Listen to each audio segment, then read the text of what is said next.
For those who want information on that new series, after source number 8, there's a link on your sheets. There you can find the flyer for the new series. It's called The Jew of the Future. It starts next Wednesday. It is in my base of operations, Yeshivat Or Chaim of Boys High School, vacant of the high schoolers. So the information is all there. The address is there. If you can sign up online, that would be great because it helps plan the space. It's a free series, 4 parts, the Jew of the Future. So let's talk Napoleon now. What we're going to talk about in this abbreviated time, and that's one of the reasons I gave you so much text on the sheet, will be so that people can look up some of the material afterwards, and I won't have to say everything out loud. But what we want to talk about are major elements in Napoleon's interactions with the Jews in France and the broader French Empire, 3 approaches to explain why Napoleon was so positive in his message that he gave to Jews.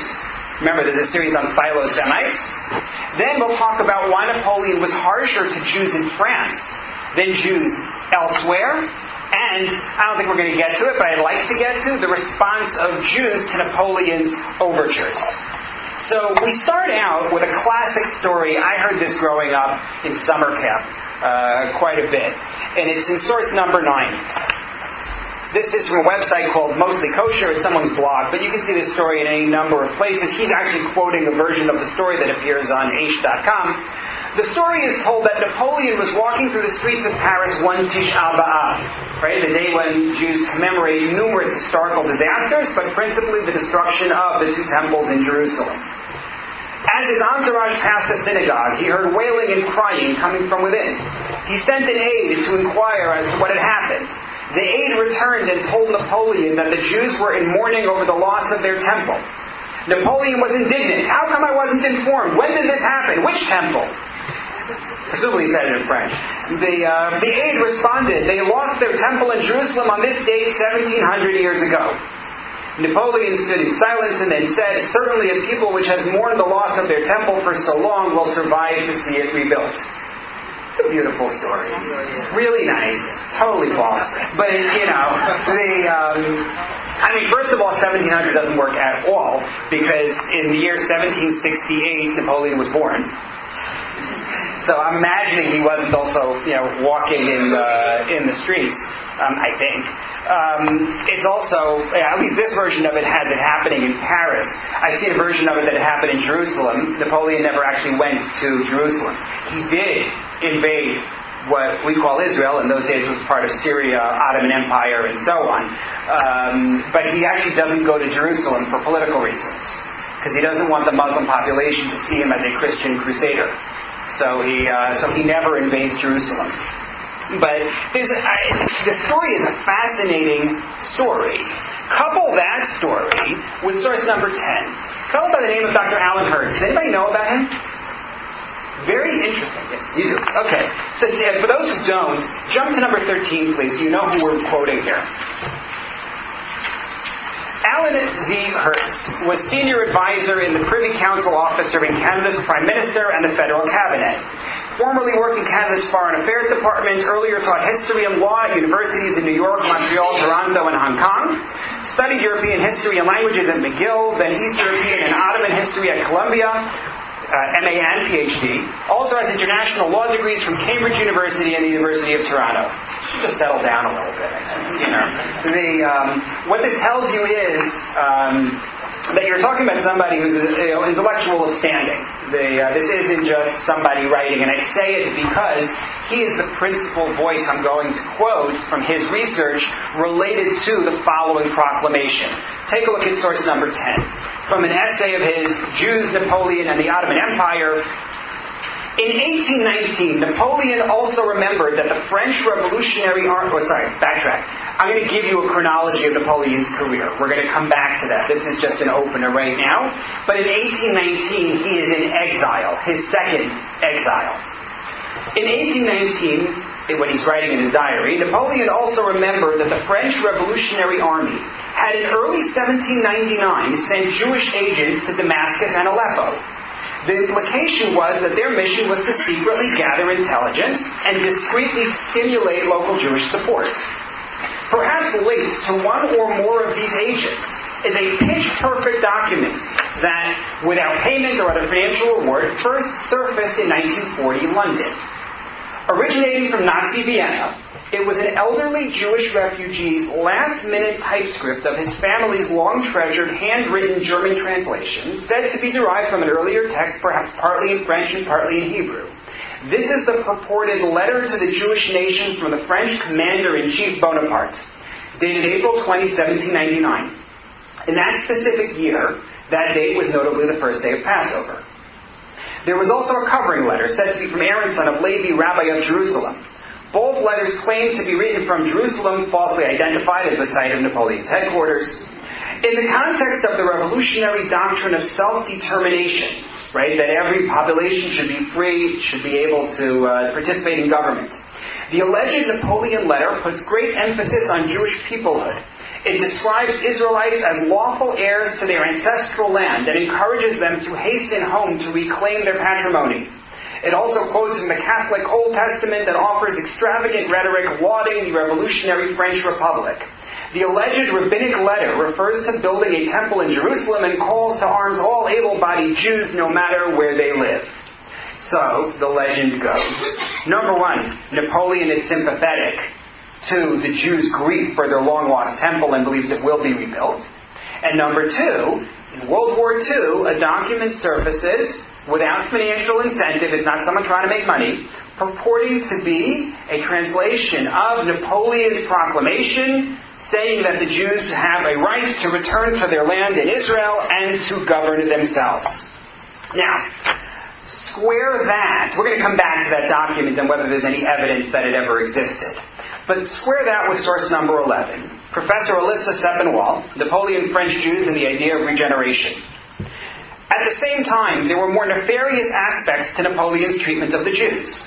Most notably, he reversed the universalism of the French Revolution, we'll talk about that, and made French Jews work to demonstrate their fitness to be equal. Moreover, he often referred to them negatively, calling them a contemptible and degraded nation, capable of the lowest deeds, and a vile people, cowardly and cruel. So how do you square this? And these are quotes. This we know he said. So the question is, how do you square this? Does that mean that the first stories are false? What can we do with it? Again, I'd like to make this a discussion, but I won't just because we don't have the time. So, basic facts. First of all, the status of Jews in France before Napoleon's time, their situation is similar to that of other Jewish communities in Western Europe during the Enlightenment era. There's persecution. There was a wave of people trying to civilize the Jews by giving them rights, saying that if we give them entree into society, they'll be able to become like other people. They will improve. Example, the Edict of Tolerance of Emperor Joseph II in Austria in 1782. France, during the French Revolution, issues the Declaration of the Rights of Man. It doesn't include Jews. We were not full citizens, therefore we did not have the benefit of those. However, those freedoms eventually do trickle down to the Jews, so that in 1790, the government of the Republic proclaims rights and freedoms for Sephardic Jews, and in 1791 for Ashkenazi Jews. Yes, there was a difference. These were different populations, largely in different geographic areas within France, and the Ashkenazi Jews were known more and accused more of usury, of money lending at serious interest rates. They liked the Sephardi Jews a lot more, and therefore the Sephardim got their rights in 1790 and the Ashkenazim in 1791. We're going to talk about that a little bit later. Napoleon himself, though, born in 1769, actually, in Corsica. Corsica had just been acquired the year before from Italy by the French. His parents were minor nobility there, but there was no wealth in the family. If you notice the spelling of Bonaparte with the U in it, Bonaparte, that was Corsican spelling. He would later drop that initial U. He goes to a military academy, rises swiftly, becomes a captain at the age of 23. In the year 1778, Napoleon's just 9, Louis XVI declares war on England. He has a problem, though. He's broke. They have no money, right? For people who know the French Revolution, this is old hat, but since I grew up in a school system that didn't really teach us these things well, I'm repeating some details for anyone who was like me.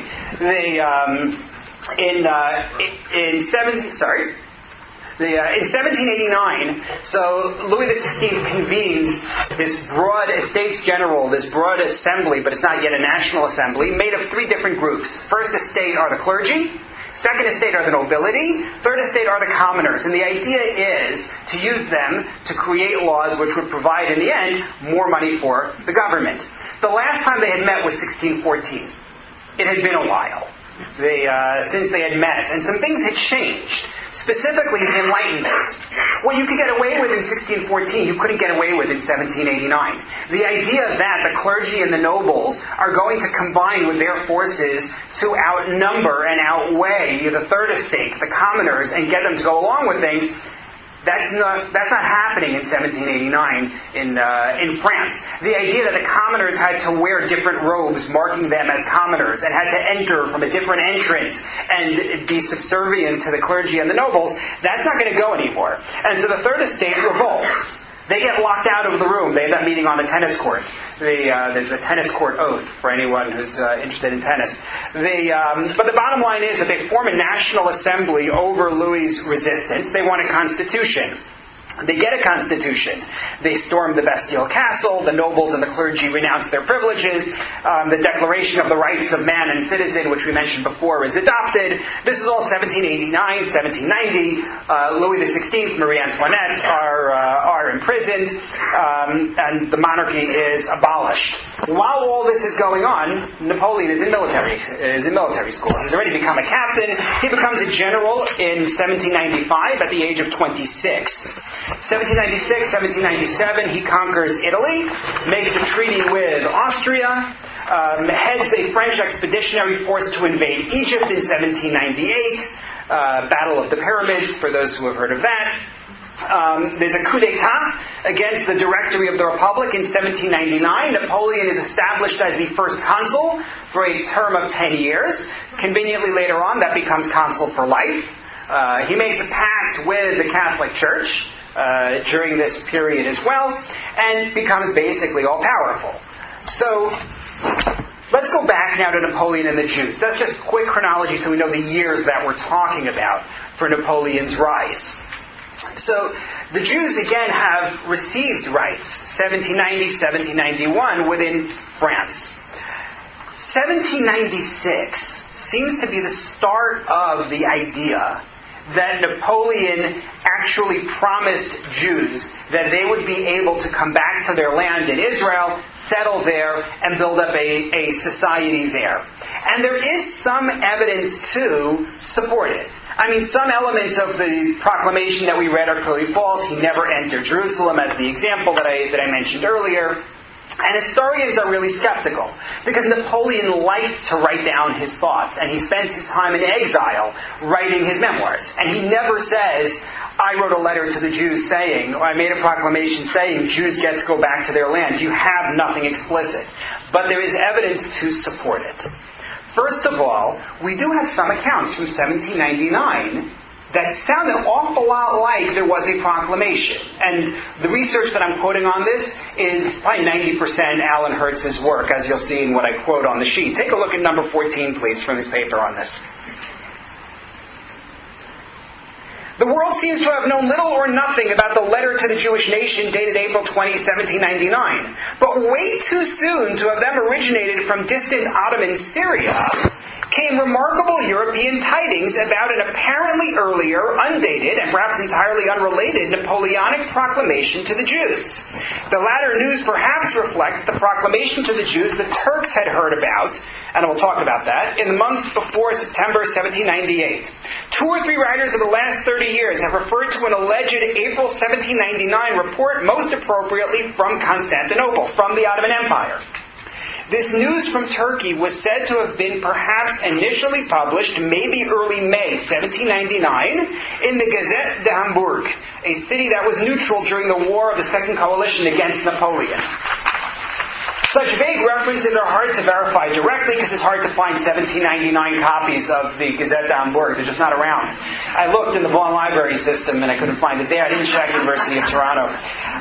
But let us turn our attention to the press of Berlin. I underlined for you just the geographic locations we're talking about here. Berlin, the capital of another neutral power in Prussia. You get the following report. Constantinople, April 22nd. In several African and Asian places, Bonaparte has issued, as it is called, a proclamation to the Jews for the restoration of the Kingdom of Jerusalem. Then, a report in the papers in London. Bonaparte, it is said, where is it, number 14 still? I'm just jumping within it. Bonaparte, it is said, has published a proclamation to the Jews dispersed in Africa and Asia, inviting them to restore the Kingdom of Jerusalem. And then from a French newspaper, May 22nd, 1799, would be the Constantinople report. But April 17th, Bonaparte arranged for publication of a proclamation in which he invites all the Jews of Asia and Africa to come line up under his banners in order to reestablish ancient Jerusalem. If this proclamation never happened, why is it that in short order we're finding it discussed in Prussia, in Berlin, in France, in England? Reports of these are showing up. Now, the French report, the last one that we quoted here, in truth is just copied from the other reports. It seems not to add any information. But as Hertz notes in the last paragraph in source number 14, this was a paper that was basically a spokesman or a mouthpiece for Napoleon's own government, for the directory of the revolution. And because of that, whatever they're publishing has the official green light. Napoleon is approving this message that's going out there. Diane, is it... Well, why Africa and Asia and where? Right, so Africa and Asia, I was thinking as I read through this, that it was because they wanted to avoid saying Europe. In other words, not to create the image of the Jews of Europe fleeing there, but instead the Jews of North Africa, the Sephardic Jews from there, Jews from that region, the Middle East is really what it's talking about. It's not talking Japan and China when it says Asia. This is the Middle Eastern focus. So, sorry? Turkey is a big piece of this, and I'm going to get to that. But we have, what I'm trying to show you here is we have accounts in German media, in French media, in British media, suggesting that this is going on, and these accounts are roughly contemporary to when this would have been when it would have been proclaimed, I should say. Not only that, the Turks had heard of such a proclamation. We talked about something from Constantinople. So I brought you, in number 15, Hertz's quote from a middle of the 19th century Turkish historian. This fellow Ahmed Pasha was as he puts it here, a towering intellect within the Ottoman Empire in the middle of the 19th century. Bernard Lewis, for those who are familiar with his work, praises Ahmed Pasha and his history. And this fellow Ahmed Pasha records in the second paragraph of number 15 that it was heard from the mouth of a Jew that, as understood from a printed and published official declaration, Jews from all over have been invited to agree on establishing a Jewish government in Jerusalem. The Turks think that this is going on, that a proclamation has been issued. And it makes sense, because he gave rights to Jews when he conquered lands. When he conquered Italy, when he conquered Malta, he liberated the Jews. In Italy, he got rid of the Jewish ghetto. In Malta, he took the Jews, as well as the Muslims, who had been enslaved to the Christian population there, and he liberated them and gave them the right of worship. In March of 1799, he comes to Jaffa, and he meets with Jews there who view him as a savior. They don't think this would be inconsistent with his actions. Overall, when he conquered areas, he liberated the Jews who were there. Not only that, his advisors recommended it. He had an advisor by the name of Thomas Corbett, who was an Irish, who was a leader in Ireland, and he argued for liberation of the Irish, the Poles, and the Jews. That was what he pushed for Napoleon. But take a look in particular at the following quote, which I brought you in number 16. Another reflection of the public's fascination with the Egyptian campaign was information which fellow director Merlin D., I don't know how to pronounce that, got from Commissioner Francois, a senior official in northern France. Francois troubled to report a conversation with a Jew from Germany. According to the latter, Europe's Jews viewed Napoleon as the Messiah, whose coming would trigger the rebuilding of the Jerusalem temple. We'll talk about that more at the end, I hope. The German Jew also said that 1.5 million Jews were awaiting Napoleon's signal to leave for the Mideast. The counsel from Commissioner Francois was simultaneously strategic and skeptical. Quote, "One can derive a great deal from these people by flattering their religious prejudices. I leave it to your wisdom either to work to develop this idea if you think it of some value or to just laugh it off as a joke." So he's getting advice saying take advantage of these Jews and their desire to be in the land, and that is advice given to him in February of 1799, 2 months before the alleged decree. So what we have is, number one, we have accounts of such a proclamation in the media of the time. That's number one. Number two, he gave rights to Jews in lands he conquered.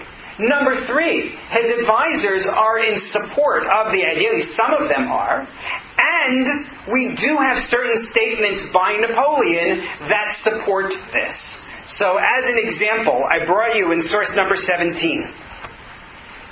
As an exile on St. Helena, Napoleon carefully read the back issues of Le Moniteur. He would thus have been reminded of the proclamation mentioned in the publication in May 1799. That was the French report about his proclamation. Nonetheless, his own account of the campaign said nothing about issuing a proclamation to the Jews, but very much to the point. Napoleon then chose to refer to the Jewish agents sent to Damascus and Aleppo, and to quote a vague hope that was animating local Jews when spring arrived in 1799.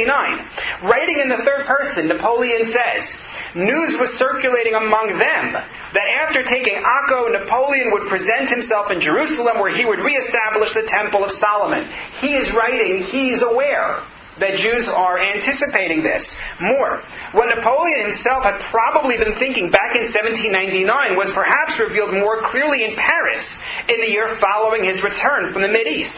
As first consul, he told the Council of State in 1800, "If I governed a nation of Jews, I would reestablish the Temple of Solomon."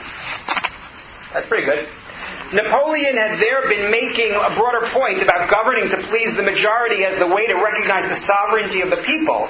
Thus, in this important democratic context, he chose to rhetorically offer posterity the startling hypothesis of a majority Jewish country centered on the temple in Jerusalem. There is reason to think that he actually did it. Can't prove it. Don't have a surviving document, and we have lots of surviving documents from his time.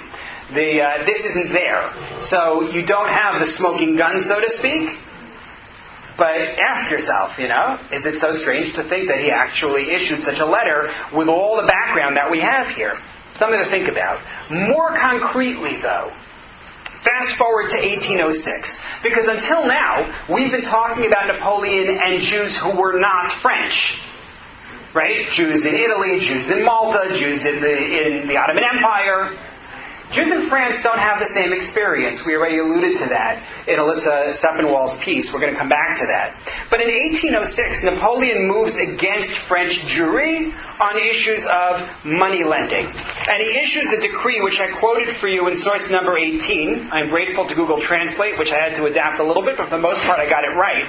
But basically, there were complaints within France about Jewish money lending, and he issued a decree, which you see there, suspending debts owed to Jews for 1 year. Not commercial debts, but private debts. If somebody was a farmer and had borrowed money from a Jew, he says that's suspended for a period of 1 year, and he establishes something called the Assembly of Jewish Notables. How many of you have heard of the Assembly of Jewish Notables? Okay, this is really important information. This is the sort of thing that I wish I had learned about in school. And I didn't. But this is of tremendous importance. If you look at source number 18, I'm not focusing on the usury part right now. I'm focusing on the third paragraph in number 18 from that decree.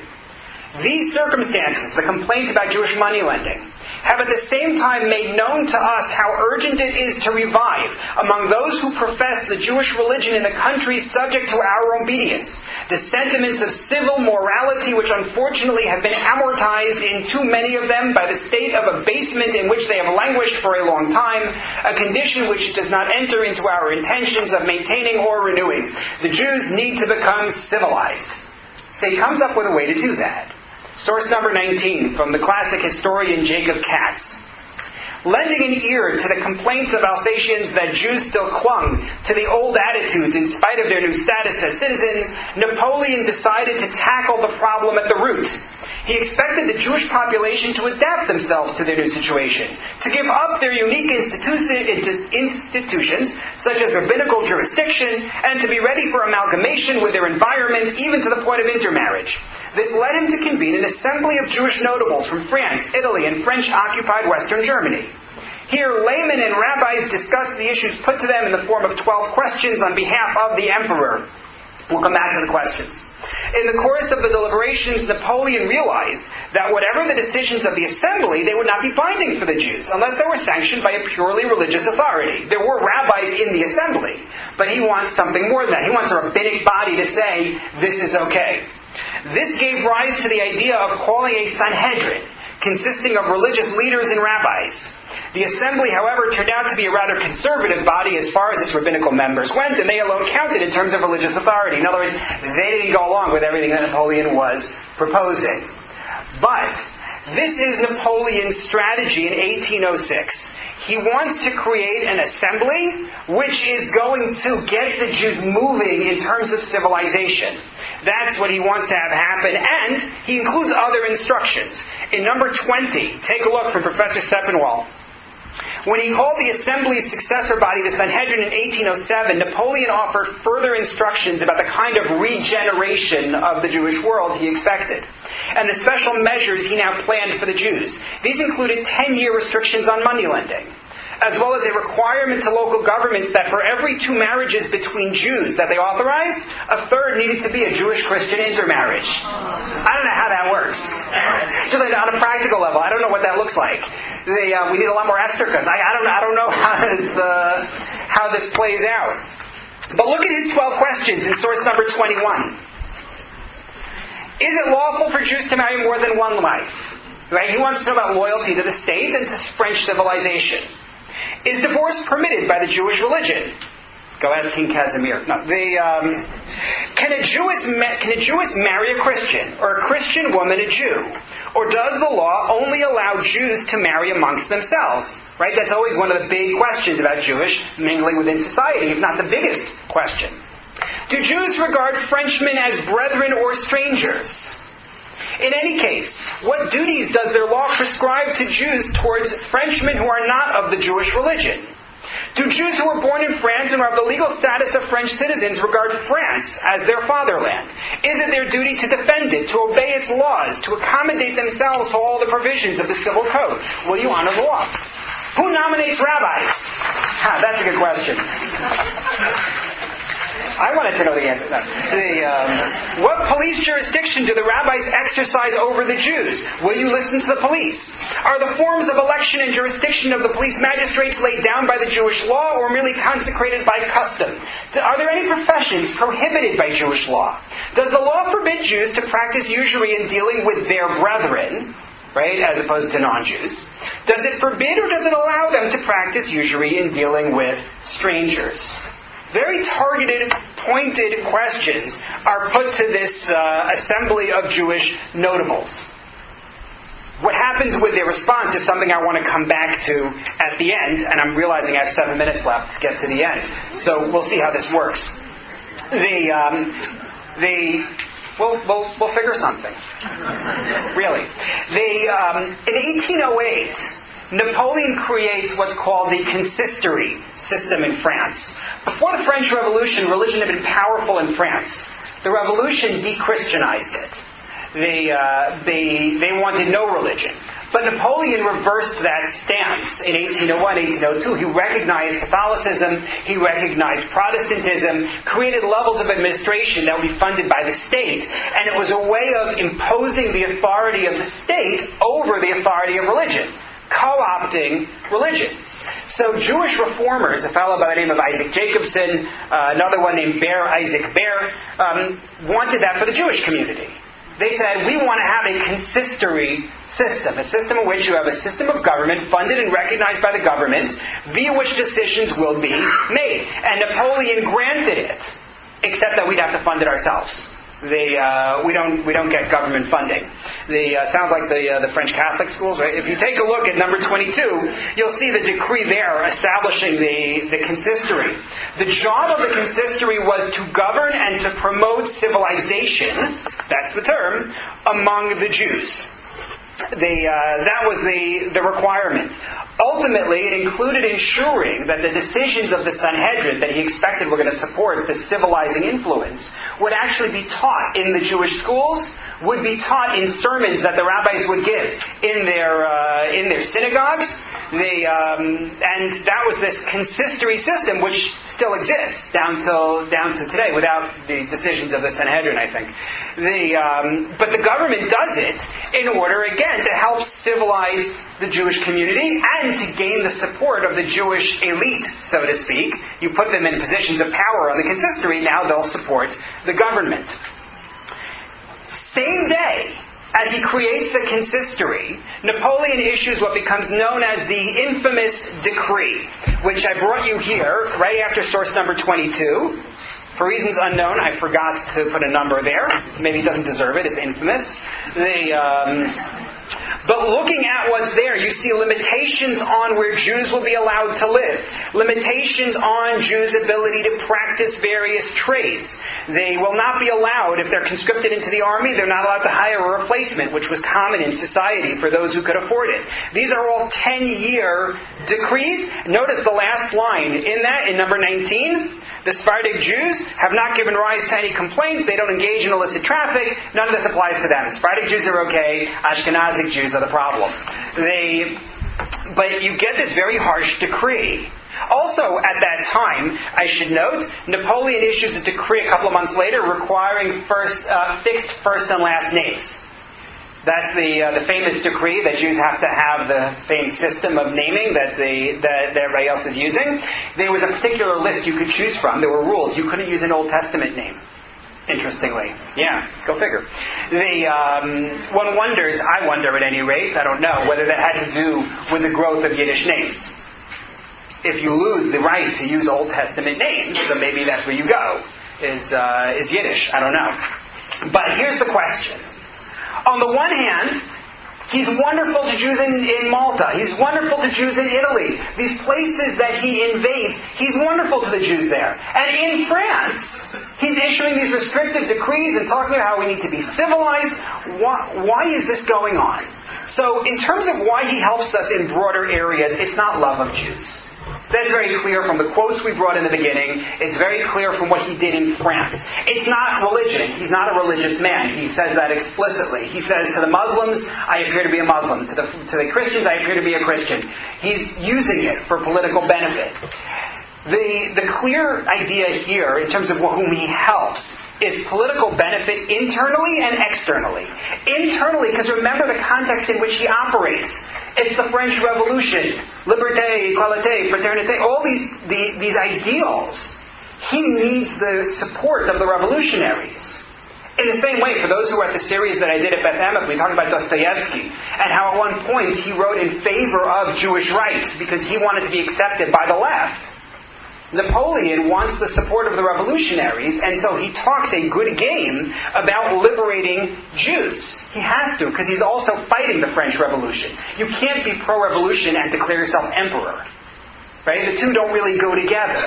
Making a deal with the Catholic Church reversed what the revolution had done. So he needs to throw them a bone. So the bone is, we conquer areas, I'll liberate these oppressed populations. But that's one piece of it. A second piece of it, though, and most fascinating, is that he wants to undermine the Ottoman Empire. He had a practice when he conquered areas, and I brought you sources to support it in a few of them here. The Ottomans complained about this to him in source number 23. He had a practice of establishing printing presses in the local language. He ordered printing presses that could write in Arabic characters. He wanted to undermine the Ottomans by speaking to the subjugated populations or the minority populations and promising them greater rights. And so he sends letters and he sends spies, we talked about this in the beginning, within the Ottoman Empire to the Jewish community, saying when Napoleon comes, things are going to be great. Whether he ever promised that we would get Israel and Jerusalem is beside the point. He promises them rights. And so there is the issue of internal political support by the revolutionaries. There's the issue of external political support among those nations he hopes to conquer. But there's also the hunger for glory. We know from his own statements he wanted glory. He talked about liberating the Greeks, this ancient people that once was so grand, and now they are subjugated, and I am going to liberate the Greeks. He saw glory in his activities in Israel. I brought you in source number 24 that Napoleon wrote a letter in February 1799, a report. He said, when you read this letter, it is possible that I might be on the ruins of the city of Solomon. Never mind, he didn't actually go there. Regarding the Syrian campaign, he reminisced later on, I constantly read Genesis when visiting the places it describes and was amazed beyond measure they were still exactly as Moses had described them. He never saw Tel Aviv. He has this hunger for glory, and he wants to be seen as a liberator. I brought it in number 25 as well from Melissa Goldstein-Steppenwall. If you see the quote there, at the end of number 25, completing their regeneration thus promised to add to the image of Napoleon as a figure who combined the attributes of Moses, the Messiah, and indeed God himself. It's a glory thing for him. So he has political gains and he has glory. So why didn't that help with local Jews? Why didn't that help for the Jews who were in France? So, yeah. The answer is right here in the sheet. Yeah. The Jews in France were Ashkenazi, and all those other countries he conquered most likely is... Right. So I wondered about that possibility, whether the answer was that these Jews he's conquering in Italy and in Malta and the Ottoman Empire are all Sephardi, and maybe he just likes them more. We don't know about any rights that he's granting to Jews in Germany. So it's an interesting idea for sure. I haven't really seen it discussed in the literature, but I wouldn't discount it. But on Sunday evening, I was at a wedding and had an opportunity to talk to Professor Ken Green, for anyone who knows him. And he's going to be giving a course on modern Judaism, so I wanted to pick his brain about this issue. And his answer to me was Napoleon was a conqueror, not a liberator. And I think that's really true. Meaning, he's going by what will serve his interests for conquest. That works outward. He's not conquering France. And his goal is not to liberate people. That's not what it's about. He's not in this game in order to free people. The glory is nice. But at the end, he's in this game in order to acquire. And the Jews in France are already acquired. He doesn't have to do anything for them. Just the opposite, he needs to appease his population. And I think this plays out on two levels, expanding on Professor Green's idea. Number one, it plays out on the individual level. He wants to ensure the happiness of his citizens who are complaining about the Jews. Professor Steppenwall in number 26 proposes something very interesting, which I'm going to summarize because we're already at time. She talks about how there were three approaches in this era to the condition of the Jews. There were, on one hand, the impossibilists. People who said, you can never reform the Jews. Forget it. They can't be rehabilitated. Then on the other hand, you had the unconditionalists. People who said, there's no way that you can do this by imposing conditions, accept the Jews, and it'll be great. And then in the middle, you had the conditionalists. People who said, accept the Jews, give them rights, but contingent on dropping usury, contingent upon being good citizens. The French Revolution was promoted by people who took an unconditional approach. It may have taken them longer than for everybody else, in terms of giving rights to everybody versus giving rights to the Jews, but by 1791, they've given us our rights. And then there's pushback. Napoleon sees pushback from people who say the Jews are lending us money, the Jews are not really blending into society, they're not really converting for those who have been pushing conversion, and they say, Napoleon, you can't do it. And so what Napoleon is doing is he's reacting to the unconditionalists by imposing conditions. He's trying to satisfy his non-Jewish population by rehabilitating the Jews on a more robust level. And on an administrative level, it's part of Napoleon's desire to impose the state on religion. That's why when you look back at the 12 questions, he has so many questions that center on how is marriage going to work. Leave aside the intermarriage question, but how is marriage going to work? Do you obey the laws? Who appoints your rabbis? How are you governed? It's about imposing the state upon religion. So that's why Jews have a harder time in France than elsewhere in the empire. In France, Napoleon is interested in keeping his people, so to speak, happy, and if it comes at the expense of the Jews, so be it. He has nothing to gain from us. And number two, he wants to impose the state over religion, and that's going to involve restrictions on our rights. So Napoleon does help the Jews in the broader empire, but it's hard to live as a Jew in France. He's imposing restrictions where the French Revolution had liberated. Now, Jewish reaction to Napoleon. I want to highlight three issues. For those who have to go, I totally understand. We said till 11 o'clock, but I'm going to take another couple of minutes just to at least introduce 3 points. First of all, the impact of the Sanhedrin is fascinating. The assembly of Jewish notables, their answers were relatively liberal, trying to satisfy Napoleon's expectations. We don't have time to go through the specific responses, but the assembly was very liberal. They wanted to say that, no, intermarriage is not a problem.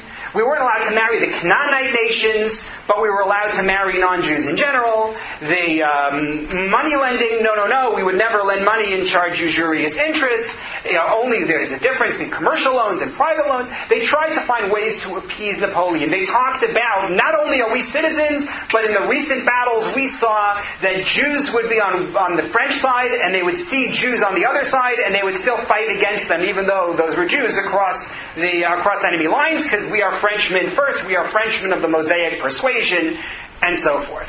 The Sanhedrin, the group of rabbis who are convened afterwards, are led by a Rabbi David Sinsheim, who walks a line between tradition and answers that will be acceptable to Napoleon on almost all issues. J. Berkovitz writes, and I brought it for you in number 28, that it's very interesting to see what they did, for example, to the answer on intermarriage, where the Assembly of Jewish Notables comes out with a very liberal answer.